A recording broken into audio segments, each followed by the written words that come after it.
राम राम दोस्ता। राम राम। आमा जो ये खरिया बाखरली ही जो रानी का जल माता जो जात्रा पोरा लो है आज आमा 5 तारीख लो है या खातर म्हणजे ही जात्रा मामा प्रोग्राम है या खातर न्यू काकडजकर सोंगड्या पार्टी है जो आमा ही आगते ते की खरिया बाखरली वाला जे गावकरी मंडळी है ते भी बाठा उबला है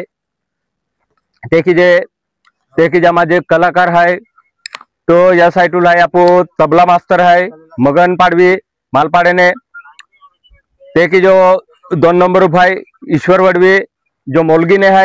ते की जापू जोसा ठाकरे वापो खामला ने है ते की जापू आमा जो पार्टी मालिक है पिंटू पाडवी वो काकड़जे ने है ते की जो चौकड़ी डोगली वालो है आपू शिवाजी भांगरा पानी ने है ते की जापू दिलीप डांसर आपो गोंडा लेने है ते की जे रोशनी कुमारी ये आपो म्हणजे निगदी ने है ते की जे जो आमो मीना कुमारी है आपो काकड़ देने है ते की जे आमा हास्य कलाकार है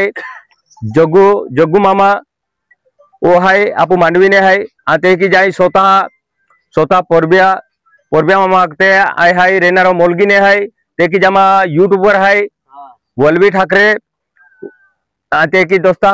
आमा आज खऱ्या बाखरली रानी का जल माता जत्रे अल्ला है त्या खातर आमा जो गावकरी मंडळी है खऱ्या बाखरली वाले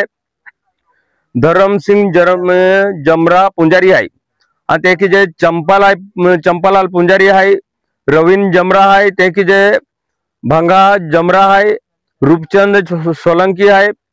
बियान सिंह जमरा है ते की माल सिंह जमरा है जे आमा गावकरी मित्र मंडळ आपू रानी का जल माता जे सहकार्य आणि जे स्थापना केनारा आणि ते की जे या पूजन केनारा पूजापाठ केनारा बाठा सहकार्य केनारा आमा गावकरी मंडळी बाठा राम राम। चलो आपने